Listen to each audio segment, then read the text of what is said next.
سفر کے مہینے میں شادی کر سکتے ہیں یا غلط ہے؟ بالکل کر سکتے ہیں، اس میں تو کوئی حرج نہیں ہے۔ سفر کے مہینے آپ بات کرنا ہے، میں 12 مہینوں کے اندر کر سکتے ہیں، ہر مہینے کے اندر شادی کی جا سکے۔ کوئی دیکھیں نا قرآن مجید کے اندر اللہ نے فرمایا وَمِنْ آیَاتِهِ أَنْ خَلَقَ لَكُم مِّنْ أَنفُسِكُمْ أَزْوَاجًا، اللہ کی نشانیوں میں سے ایک یہ بھی نشانی ہے کہ اللہ ذوالجلال نے تمہیں جوڑا جوڑا پیدا کیا ہے۔ اور اسی طرح اللہ ذوالجلال ایک مقام پر ارشاد فرماتے ہیں فَانْكِحُوا مَا طَابَ لَكُم مِّنَ النِّسَاءِ، نکاح کرو عورتوں سے جو تمہیں پسند ہے۔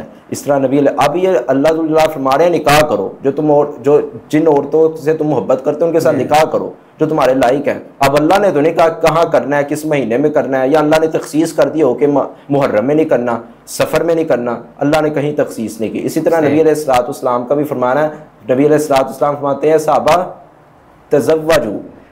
تزوجوا من النساء فإنی مقاصر بکم الامم، شادیاں کیا کرو عورتوں سے، تمہاری کثرت کی وجہ سے تمہاری جو آل اولاد کثیر ہوگی اس کی وجہ سے میں دوسری امتوں پر فخر محسوس کروں گا قیامت والے دن کہ میری امت کے لوگ زیادہ ہیں۔